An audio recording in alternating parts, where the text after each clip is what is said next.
नमस्कार, आप देख रहे हैं एमबी न्यूज़ 24/7 नीलम बौद्ध के साथ। और आज है हम दिल्ली के इंद्रप्रस्थ पार्क में, जहां पर भारतीय बौद्ध महासभा की तरफ से आज बौद्ध मिलन परिवार समारोह का आयोजन किया गया है। यहां पर दिल्ली के कोने कोने से चलकर लोग आए हैं। आज दिल्ली में मैं आपको बता दूं 3 बड़े कार्यक्रम हो रहे हैं।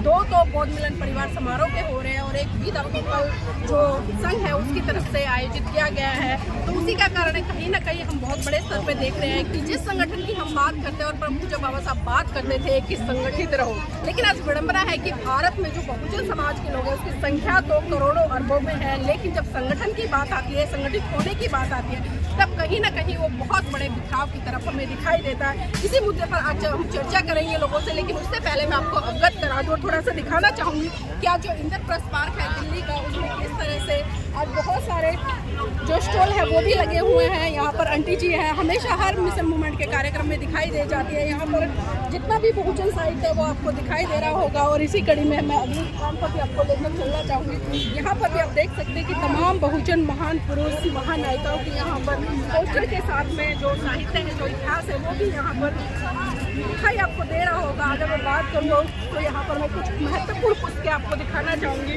ज्योतिबा फुले की अमर कहानी। जी हाँ साथियों, अगर कोई भी व्यक्ति भारत देश का अगर ज्योतिबा फुले जी को पढ़ ले तो वो बहुत बड़े स्तर पर क्रांति कर डालेगा। इसी कड़ी में हिंदू कोड बिल भी है जो कि परम पूज्य बाबा साहब के द्वारा लिखा गया है। साहब मानव काशीराम जी की चमचा यूपी है, बहुत सारे साहित्य यहाँ पर है। तो आइए हम कुछ लोगों से बात करते हैं और उन्हीं से जानने का प्रयास करेंगे कि यहाँ पर आने का उनका क्या उद्देश्य है, किस उद्देश्य को लेकर आए हैं और आज क्या हो रहा है। भाई जी नाम क्या है, कहाँ से है? अच्छा, किस लिए आए यहाँ पर?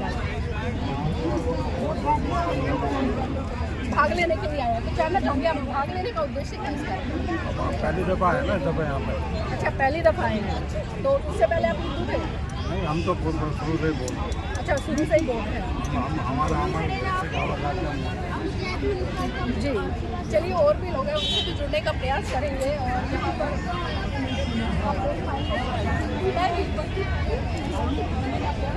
जानना चाहूँगी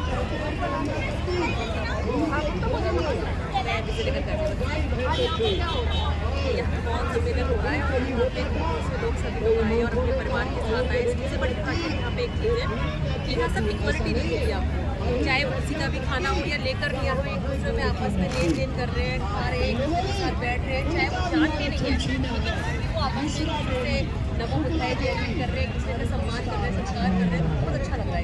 इस कार्यक्रम में उद्देश्य ये है कि मैं देखिए लोग बहुत जुड़ते नहीं है जल्दी से, लेकिन यहाँ आप आएंगे तो जिन लोगों को आप जानते नहीं हो उनसे भी आप अपना मिला भेटी कर सकते हो, उनसे टीवी या कुछ भी खोलकर। तो यहाँ लग रहा है कि बहुत सम्मेलन जो हो रहा है कि हम लोग जिंदगी से रहते हैं, महिलाएं घर से बाहर नहीं निकलती हैं। इस तरीके के प्रोग्रामों में जब महिलाएं बाहर आती थी तो उससे मिलती है, जैसे नए नए चेहरे हमें यहाँ देखने के लिए मिले हैं, नई नई बच्चे यहाँ देखने को मिले, नई न्यू जनरेशन है, उससे हमारी मुलाकात होती है।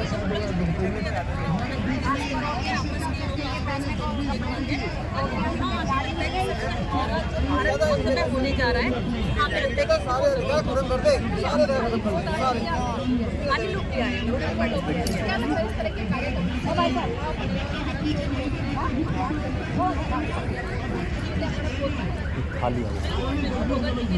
खाली वहाँ पे पेट भी ख़राब है, तबीयत भी ख़राब है, इसीलिए बस लिमिटेड बना है। बिल्कुल बिल्कुल ऐसा नहीं कहो आप, जो अच्छी तरह जानते हैं। बहुत बढ़िया।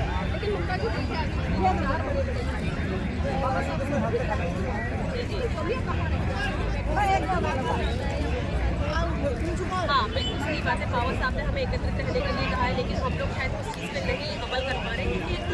देखिए, अगर हम जहाँ सभी लोग इकट्ठे होंगे तो हमारी यूनिटी दिखेगी, लेकिन हम अपनी जगह जगह बांट देंगे। हमारा अपना नुकसान है। अगर होता है उसको ये करें बाबा साहब की विचारधारा को अपने अंदर कर लेके चलना चाहिए। कि बाबा साहब भी हमेशा कहते थे कि एकत्रित होकर हम कुछ काम करेंगे तो एकता में शक्ति होती है और एकता में ही हम सब कुछ भाईचारा दिखेगा। क्योंकि अगर हम जगह जगह छोटे छोटे लोगों 20-25 लोग इकट्ठे हो जाएंगे तो वो भी यूनिटी नहीं। यूनिटी हमारी जब होगी जब हम हज़ारों लाखों की तादाद में लोग दिखेंगे। जैसे आज आप इस बुद्धा पार्क में देख सकते हैं, बहुत सारे लोग हैं। जहाँ भी आप अपनी नज़र फैलाएंगे वहाँ लोगों को लोग नजर आएंगे। इस तरीके के प्रोग्राम होना भी जरूरी है और होने चाहिए और बाबा साहब की विचारधारा में लोगों को जरूर पाना चाहिए। ममता जी बहुत बड़ा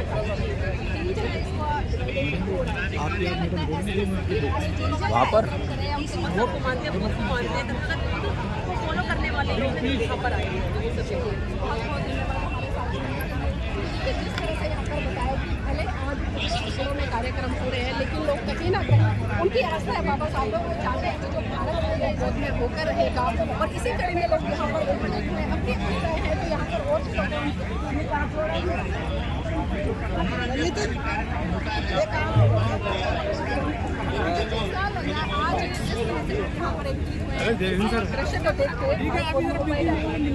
देखिए, बाबा साहब डॉक्टर अम्बेडकर का सपना तो यही भारत गोद में होना चाहिए, मगर ये तो बाबा साहब डॉक्टर अम्बेडकर के मानने वाले लोगों को समझना चाहिए कि भारत गोद में क्यों नहीं होगा। तो धर्म जब चलता है, जब राजा होता है, तो सम्राट अशोक के धर्म चला, जब बहन कुमारी मायावती थी तो उत्तर प्रदेश में बुद्ध में हुआ, गौतम बुद्ध बना, गौतम बुद्ध मतलब नगर बना, उसके बाद में गौतम बुद्ध यूनिवर्सिटी बनी, इंटरनेशनल बुद्ध सर्किट बना, सारा कुछ देखा। और बहन जी ने जितने भी कार्यक्रम अपनी सरकार में किए नहीं किए, वो सारे कार्यक्रम बहुत अच्छे किए। तो जब राजा आपका होगा तो बुद्ध धर्म होगा, राजा किसी और का होगा तो अपने धर्म को चलाएगा। तो लोगों को समझना चाहिए कि राजनीतिक अवेयर होना चाहिए। लेकिन अफसोस की बात तो यह है कि हमारे लोग राजनीतिक अवेयर नहीं है। जिस दिन राजनीतिक अवेयर हो जाएंगे, मानव काशीराम साहब को पढ़ लेंगे। मानव काशीराम साहब ने कहा कि वोट हमारा राज तुम्हारा नहीं चलेगा, नहीं चलेगा। तो वोट तो हमारा राज दूसरों क्या चल रहा है, ये सोचने का सवाल है। अब लोग सवाल दूसरे कर रहे हैं कि बहन जी घर से नहीं निकल रही, पार्टी कुछ कर नहीं रही, पार्टी नीचे जा रही है। अरे पार्टी नीचे क्यों जा रही है? कोई एग्जाम तो देना पड़ता नहीं है भाई। वोटिंग के आधार पर पार्टी ऊपर आती है, वोटिंग के आधार पर पार्टी नीचे आती है। आप वोट ही नहीं देते हैं। जैसे दिल्ली है, दिल्ली में 14 कहाँ रहते हैं, क्योंकि आज बहुत परिवार में मैं उस पर बात करूँ, राजनीति पे नहीं करूँ। लेकिन आपने बहुत अच्छी बात कही, जिसकी सत्ता होती है उसका धर्म भी होता है। लेकिन अगर हम इतिहास में थोड़ा सा जाकर देखें, जब भारतीय बौद्ध महासभा की स्थापना हुई, संप्रदायिक दल की स्थापना हुई, उसके साथ साथ में RSS की भी स्थापना हुई, और उन लोगों ने सांस्कृतिक परिवर्तन पर बहुत बड़े स्तर पर काम किया। और उसी का नतीजा रहा कि 2014 की बात में बात करें, यहाँ पे जिस तरह से मोदी जी ने साफ खुले शब्दों में ऐलान कर दिया कि हम सत्ता पर काबू होंगे और आने वाले 15 अगस्त में लालकिले से झंडा फहराएंगे। तो क्या लगता नहीं है मुस्लिम समाज को उसको सांस्कृतिक परिवर्तन भी करना पड़ेगा? क्योंकि गैर राजनीतिक जड़ें और सांस्कृतिक परिवर्तन की बहुत बड़ी भूमिका होती है किसी भी राजनीति। नहीं, बिल्कुल बिल्कुल आपका बिल्कुल मानना ठीक है, मगर आपको समझना पड़ेगा कि हम मोदी सबसे बचे। बाबा साहब डॉक्टर अम्बेडकर ने 14 अक्टूबर 1955 के अंदर बुद्ध धर्म की दीक्षा ली और हम लोगों को कहा कि उनकी तरफ ज़्यादा लंबा पीरियड नहीं है। तो हम लोगों को समझाने में ये अभी नाकामयाब हुए हैं। और जो लोग हैं, जो काम कर रहे हैं, जो संस्था हैं, वो प्रॉपर तरीका से अभी लोगों तक पहुँच नहीं पाते। चाहे धन का अभाव हो सकता है, संसाधनों का अभाव हो सकता है, बहुत सारी चीज़ों का अभाव हो सकता है। हमें घरों में जाना चाहिए, लोगों को समझाना पड़ेगा। मानव काशीराम साहब ने वैसे ही कारवा नहीं बना दिया, एक एक इंसान को समझाने का काम किया, एक एक इंसान को पैदल देने का काम किया। और विचार को तो जितनी बार मानेंगे उतनी बार ज़्यादा होगा। तो विचार को बार बार देना ही हमारा काम है। जो बुद्धिस्ट मॉन्क्स हैं, उनकी ड्यूटी बनती है कि वो गाँव-गाँव जाएँ, घर जाएँ, लोगों को समझाने का काम करें। केवल बौद्ध विहारों में नहीं, केवल बौद्ध विहारों में क्या है कि बौद्ध विहारों में तो मीटिंग भी नहीं होने देने जाते हैं। तो ऐसे ही जब धर्म कैसे आगे तो बहुत सारी कमियां हैं। केवल एक कमी पे हम विचार करेंगे तो उसमें बहुत सारी कमियां हैं। कमियों का एक बंडल है बहुत ज़्यादा, उन चीज़ों को धीरे धीरे सुधार किया जाएगा। और जब भी लोग आगे बढ़ते हैं, जिस धर्म के मानने वाले, जिस विचार के मानने वाले स्ट्रॉन्ग लोग होते हैं, वो विचार हमेशा से बढ़ता है। और जब विचार मानने वाले लोग कमज़ोर हो जाते हैं या उनकी नीयत कमज़ोर हो जाती है तो विचार से कमज़ोर होता है। जी धन्यवाद सर, आपका नाम क्या है? बल्लू सिंह।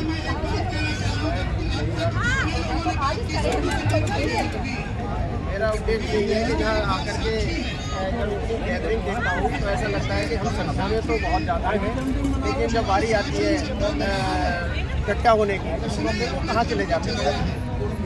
मैं हर वर्ष आता हूँ यहाँ पर और मुझे बड़ी पीड़ा होती है। तो उसके लिए सर करते क्या है? जो पीड़ा भी होती है, हम देखते थे संख्या तो बहुत है, लेकिन जो परिणाम आना चाहिए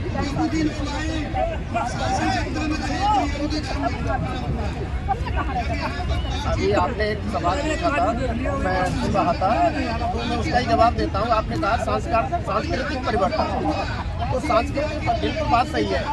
हमारे जितने सामाजिक संगठन बनते हैं और सामाजिक संगठनों को क्या सपोर्ट नहीं मिला, और वो महत्वाकांक्षी होकर के वो राजनीतिक पार्टी बना करके और हमारी पार्टी को कमजोर करने का काम करते हैं।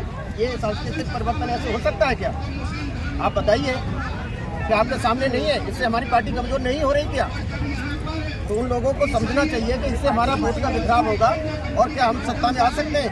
सर आप लोग बात करते हैं बहुत सारे लोग पार्टियां बना लेते हैं, ऐसे सांस्कृतिक मेरा सवाल ये है कि हम देखते हैं RSS या भारतीय जनता पार्टी अंदर में मिलकर बहुत छोटे छोटे संगठन करने का या फिर राजनीति में बहुत सारी पार्टी, लेकिन क्या उनकी सफलता है उनकी बड़ी सत्ता पर काबिज होता है या बिल्कुल बहुत बढ़िया सवाल कहा आपने। बिल्कुल हम कमजोर है ना, हम लालची है ना, हम बिक जाते हैं ना छोटे छोटे लालच में। अभी देख लीजिए ना 2022 का चुनाव हुआ, उसमें क्या हुआ, हमारे बिके ना लोग। आगरा का देख लीजिए हाल, एक IPS महोदय को देखिए, वो अपना रिजाइन दे करके आए पार्टी में और वो आज कहाँ है, उनका कोई नाम सुन रहा है क्या वो समाज का भला कर पाएंगे ऐसे लोग? तो ये बहुत सारी खामियां हैं हमारे सामने। तो आप जैसे मीडिया बंधुओं से मैं चाहूंगा कि आप इसका पुरजोर विरोध करें और हमारे मीडिया के ही बंधु कुछ लोग जाकर के उनके छोटे छोटे कुकुर मुत्ते जैसे जो सामाजिक संगठन बना रखे हैं उनका सपोर्ट करते हैं, जाकर के उनको कह रहे हैं बहन जी तो तुम्हारी कुछ नहीं कर रही, बहन जी तो सो गई है, बहन जी तो डर गई ईडी से, CBI से। अरे बहन जी न किसी से डरी है और न डरेंगी।